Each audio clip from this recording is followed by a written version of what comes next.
ņemot vērā demografisko situāciju, katrs bērns, katrs jaundzimušais ir svarīgs, tāpēc mēs gribam nodrošināt līdzvērtīgas iespējas visiem jaundzimušajiem. Un viens no veidiem, kā to darīt, ir šāda tīkla izveide, kur mēs, kā iespējams slimnīcas speciālisti ar lielāku pieredzi, varam ar to dalīties pavisam reālos veidos.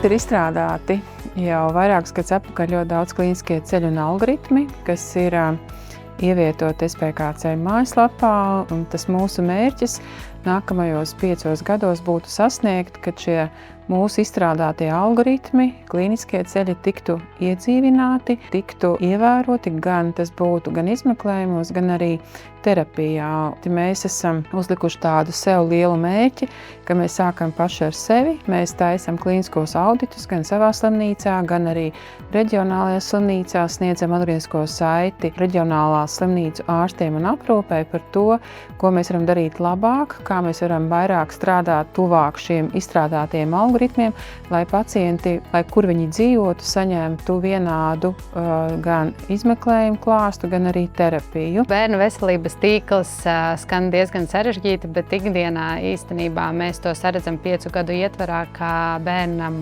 Rīgā un ārpus Rīgas ir pieejami vienādas kvalitātes pakalpojumi, atbilstoši bērna vajadzībām, un kas mums ir svarīgi, ne tikai mēs runājam šeit par bērniem, bet mūsu mērķis 5 gadu ietvarā ir arī jaunieši. Mēs jau esam izdarījuši savus priekšdarbus, lai šis bērnu veselības tīkls darbotos, un jau šī gada sākumā mums ir noslēgti 20 sadarbības līgumi ar slimnīcām, kas sniedz palīdzību bērniem, un mums ir visiem vienots mērķis nodrošināt šo palīdzību pēc iespējas kvalitatīvāku un pēc iespējas labāku tuvāk bērnu mājām. Tas, ko mēs esam jau paveikuši, un tie mūsu lielie priekšdarbi ir mūsu inovatīvie digitālie rīki, kas ikdienā jau šodien palīdz mūsu ārstiem lēmuma pieņemšanā, kad viņi nodrošina palīdzību bērniem, kur ir kritiski slimi. Un arī šogad mēs turpināsim šos iesāktos darbus un katru gadu vidēji izstrādāsim šos 2-3 algoritmus, kas ikdienā palīdzēs ne tikai mūsu ārstiem, bet arī ārstiem ārpus vienības gatves ikdienas darbā sniedzot palīdzību bērniem.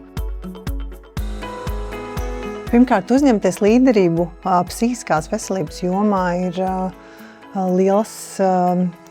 liels tāds solis, liela atbildība, kas liek mums pašiem izvērtēt, kā mēs strādājam ar lielu atbildību, uzlabot mūsu pašu kvalitātes uzlabojumu kultūru, drošības kultūru uzlabot. Bērnu psihiskās veselības joma ir viena no tām jomām, kur mēs saredzam, ka māsas un citu ārstniecības personu iesaiste varētu būt liels solis pieejamības uzlabošanā. Bērnu psihiskās veselības pakalpojums ļoti nepieejams pašlaik. Milzīgas gaidīšanas rindas un bērni, kuriem ir nepieciešama palīdzība praktiski jau tūlīt, bieži vien saņem to ar nokavēšanos. Līdz ar to tad apmācot māsas un citus speciālistus un sniedzot atbalstu, mēs varētu padarīt šo pakalpojumu daudz pieejamāku. Un kā piemērs mums ir viena tāda maza komanda, ko mēs esam izveidojuši pavisam nesen pusaudžu atkarību